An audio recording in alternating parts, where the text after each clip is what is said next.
Saudações do crente docente, está no ar o CDcast, o podcast da sua lição. Eu sou o professor Fernando Gomes e estamos estudando a revista Lições Bíblicas da editora CPAD, com o título Os Valores do Reino de Deus, a relevância do Sermão do Monte para a Igreja de Cristo. Nós estamos na lição de número 1, com o título O Sermão do Monte, o caráter do Reino de Deus. E eu gostaria de fazer um pedido. Por favor, você que nos acompanha nesse exato momento, divulgue o trabalho realizado pelo crente docente, por gentileza. Para isso, basta você se inscrever no canal e deixar também o seu like. E também acionando o sininho. Para quê? Para você ficar por dentro de todas as nossas novidades. Tá bom?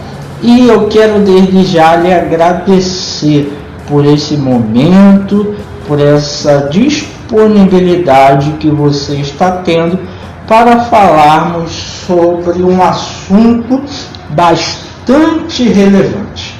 Qual assunto? O título já é algo bastante forte.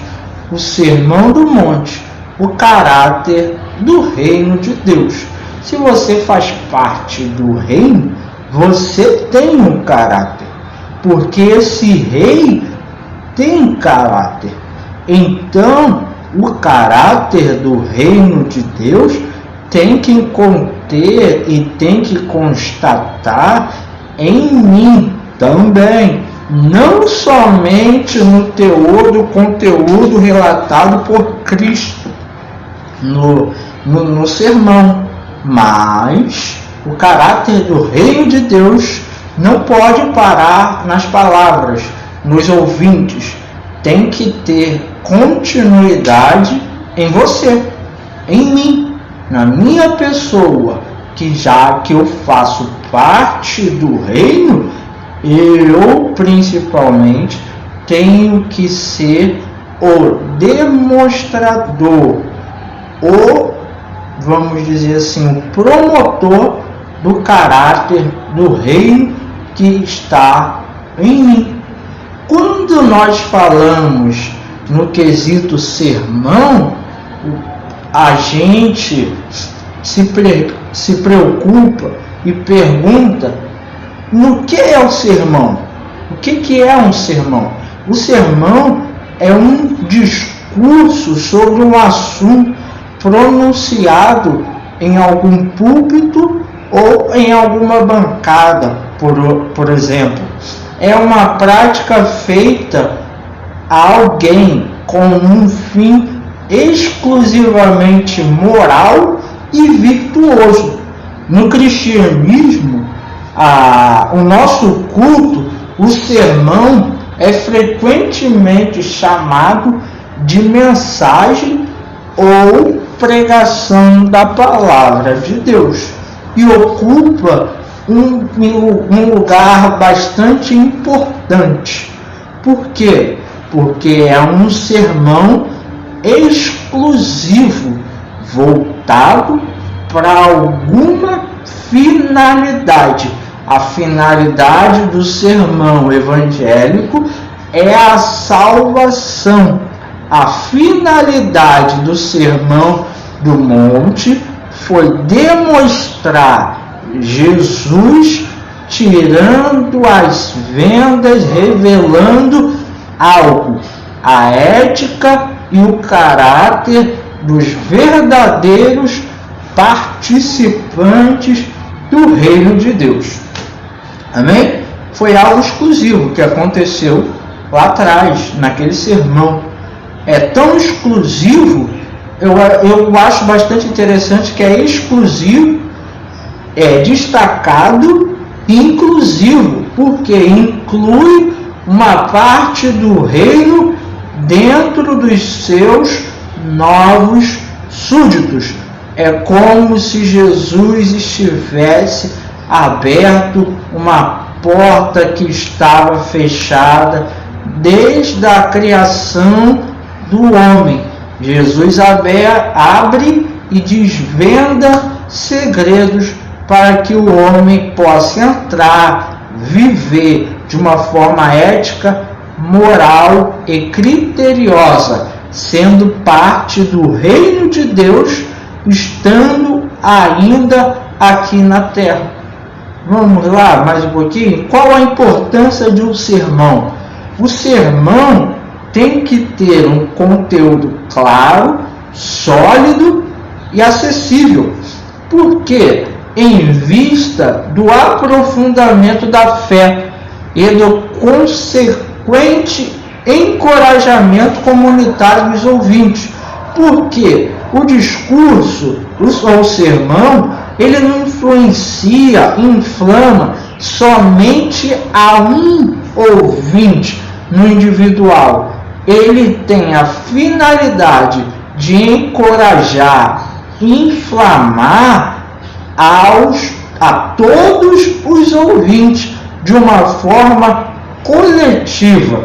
E também nós não podemos esquecer que o sermão normalmente oferece uma estrutura, aonde que aqui a lição de número 1, o tópico primeiro, abre-se para nós a estrutura do sermão. Qual sermão? Do Sermão do Monte. Então, o Sermão do Monte, ele tinha uma estrutura, ele obedecia a algo que era claro, sólido e uma demonstração acessível, com a vista do aprofundamento da fé de quem? Dos ouvintes. Porque eles ouviram, colocando em prática as palavras, haveria de cair sobre eles, como consequência, um encorajamento, uma inflamação. O sermão de Jesus foi algo tão criterioso que os seus ouvintes ouviram as suas palavras e, ao mesmo tempo, pararam para identificar as regras e éticas do reino, que ainda não é visível, mas sim é espiritual até o presente momento. Vamos lá, diante da revista, a estrutura do Sermão do Monte, aqui a gente se aprofunda um pouco mais, sai dessa parte do sermão teórico e entra um pouco no sermão prático de Cristo.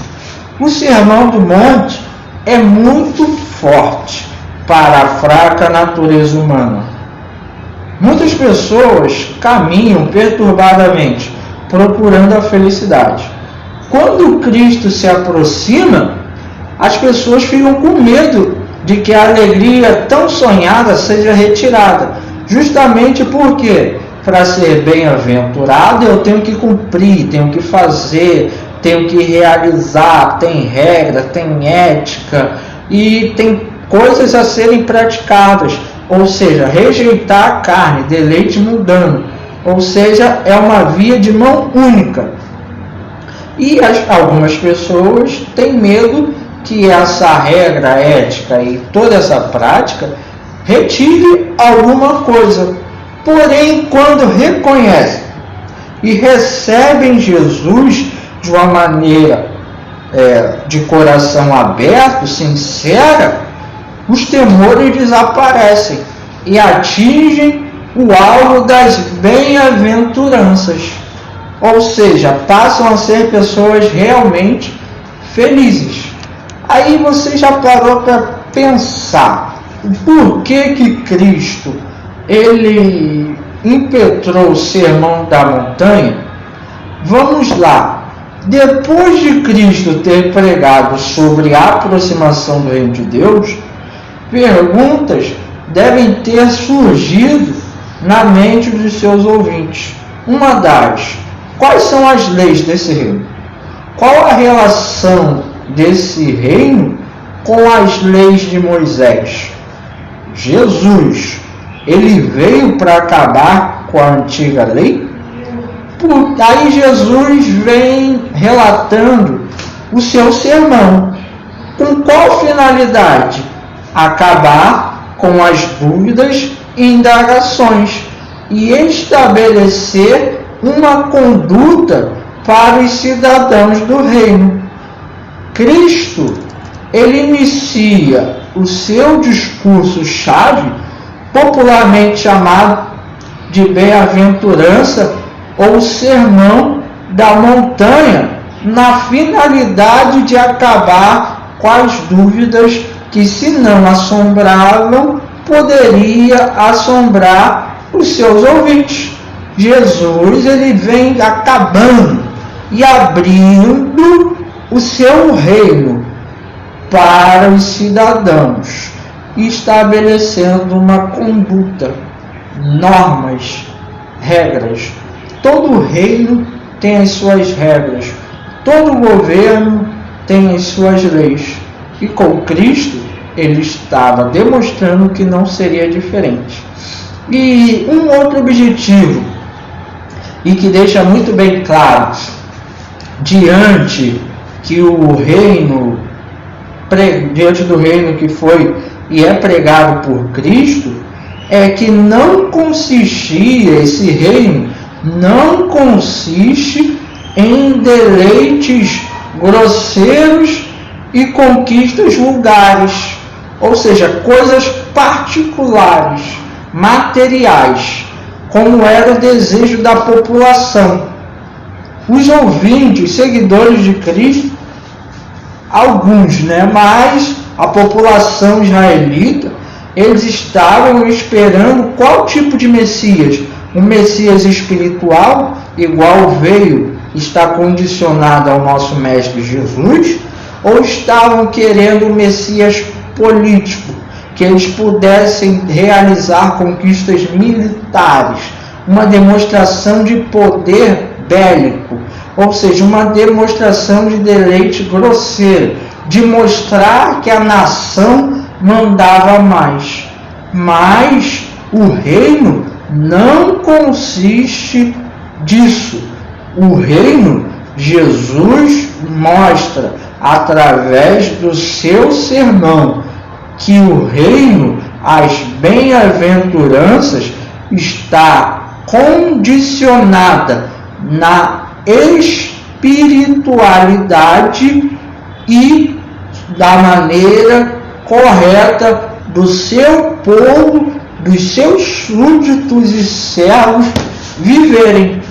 Ou seja, as palavras do monte que o mestre relatou nos deixa muito bem claro que o rei estaria peneirando, selecionando, e que não era de qualquer forma e maneira que os seus ouvintes participariam desse reino. Jesus estava dando limite e traçando uma corda. Já que querem, vocês vão ter que fazer e viver dessa forma. Qual forma? As bem-aventuranças que eu estou relatando para vocês.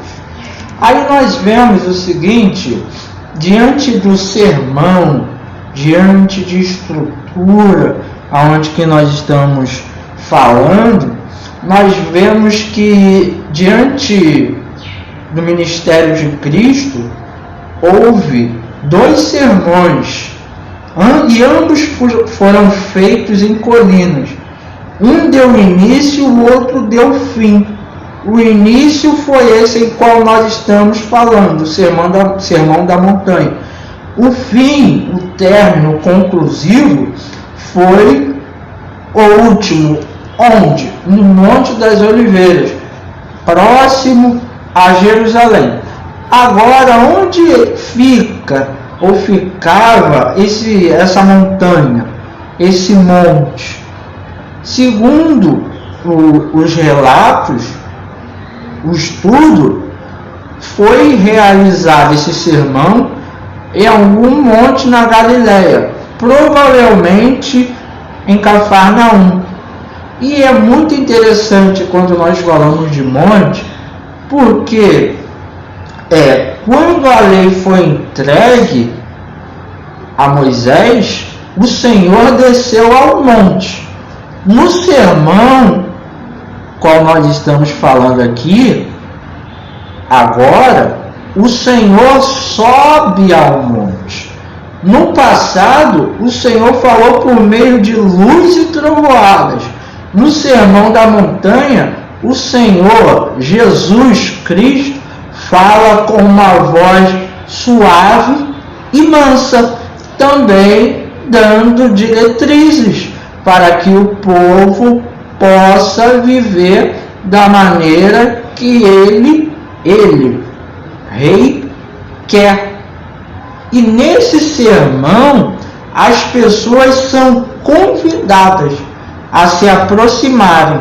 Jesus estava fazendo uma proposta para os seus ouvintes, propondo a eles uma bendita mudança.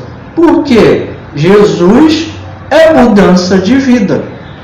E Cristo estava propondo diante desse sermão que uma espera de que preparasse as mentes e os corações para receberem o Evangelho. Eu falei de uma proposta, ou seja, preparando as mentes e os corações para receberem as suas palavras, as suas boas novas. Jesus preparou os corações dos seus ouvintes e das pessoas. E questão de preparo, doutrina e ensino, não houve outro melhor que Cristo. E Jesus, ele gostava e muito de parar, sentar e ensinar.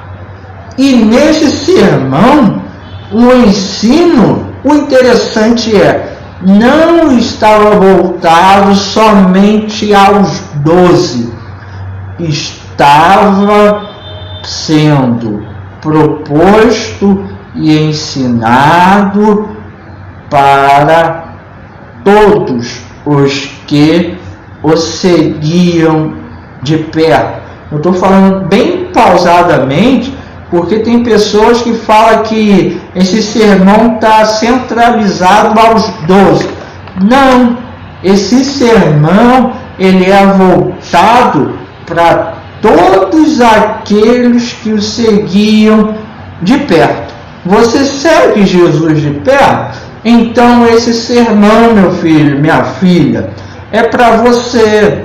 Pode ficar tranquilo, você já é uma bem-aventurada. Então continue fazendo, vamos dizer assim, colocando em prática as propostas e promessas que ele fez lá atrás. Hoje você é participante do reino espiritual e amanhã veremos o rei, viveremos no reino, estaremos com o rei. Somente os bem-aventurados vão poder dizer: eu vivo com o rei, vivo para o rei e vivo no reino. E aí nós vemos a mensagem desse sermão foi uma mensagem formulada com bastante cuidado e estava repleta de propósitos. Nesse sermão, Cristo ele introduziu o seu maior momento de instrução espiritual e foi o maior momento escriturístico que já foi relatado na história da humanidade.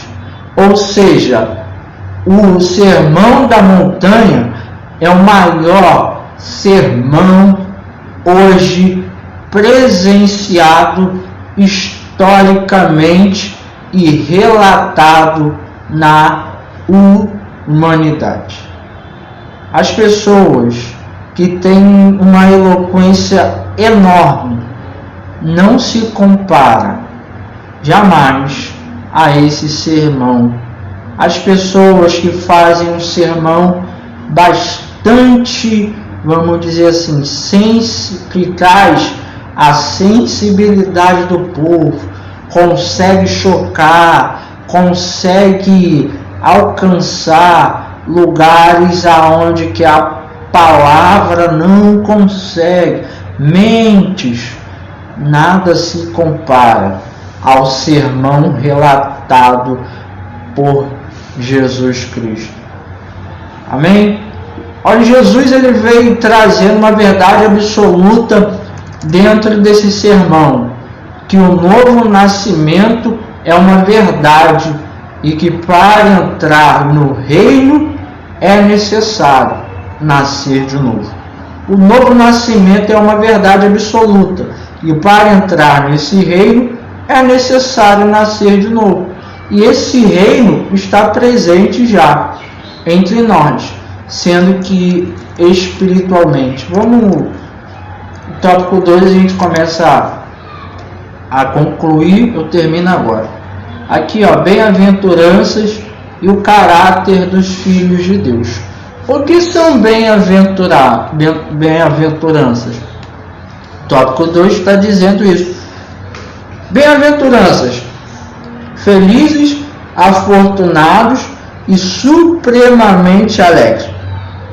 Você é o bem-aventurado, porque você é feliz, você é afortunado e supremamente alegre. Ao impetrar a expressão bem-aventurança, Cristo decide revelar os seus profundos segredos à grande multidão. Não parou ali na multidão, chegou até você, dá um glória. A expressão bem-aventurados oferece a chave para a verdadeira felicidade oferecida por Cristo, ou seja, Cristo ele estava dando a chave. Cabe ao seu povo agora abrir a porta, partilhar e participar dessa verdadeira felicidade em qual ele estava propondo e oferecendo. A palavra original no grego, bem-aventurado, significa a bênção divina, contrastando com a felicidade humana. Interessante, contrasta a felicidade de Deus, contrasta com a felicidade humana. A gente vê isso diante da própria palavra de Cristo, aonde que contrasta a vontade humana. E Cristo, em seu discurso, também nos ensina que a felicidade oferecida por Ele depende mais do que somos e que é necessário nascer da alma. Cristo, quando decide revelar o seu segredo das bem-aventuranças, aquelas palavras soaram de forma estranha a muitos dos seus ouvintes, pois descreviam um modelo de vida que para eles era impraticável.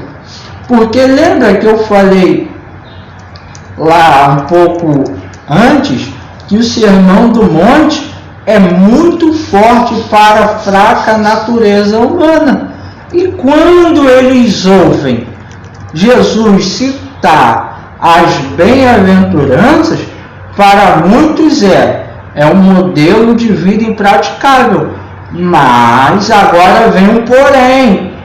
Cristo, ele trouxe 8 características de pessoas bem-aventuradas, de um modo que alguns dos seus ouvintes poderiam julgar como impraticável, mas Cristo, cumpriu cada uma delas fielmente.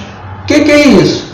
Demonstrando para os seus ouvintes, para o seu leitor, para os estudiosos, que somos o homem é muito bem capaz de ser um bem-aventurado, praticante e participante do reino. Quais foram as 8 características? Concluo agora. Pobres de espírito, quebrantamento. Aos que choram, é o segundo. Vamos ao terceiro. Aos mansos, como diz a nossa revista, a mansidão. O quarto, fome e sede de justiça. O quinto, misericórdia, ou os misericordiosos. 6, limpo de coração, ou pureza. O 7, pacificadores. E o 8º, perseguidores. Eu concluo. Até a parte dos perseguidos, falei perseguidores antes, mas é perseguidos. Os discípulos, os servos, os participantes do reino serão perseguidos. O interessante é, até esse ponto, Cristo, em seu discurso, descreve os membros do reino e o caráter deles. Ou seja, os membros, olha só, tem que ser pacificadores, tem que ser limpos de coração, tem que ser puro, misericordioso, manso. Até esse momento ele descreve o caráter dos participantes do reino, dos membros. Agora, Cristo ele avisa aos seus ouvintes e discípulos como serão tratados pelo mundo. Jesus ele vem falando, vocês serão alcançados como animais nocivos, que são vendidos para que sejam destruídos por causa da justiça. Aquele que persegue vocês, aqueles que vão perseguir vocês, tem por inimigo o poder da santidade.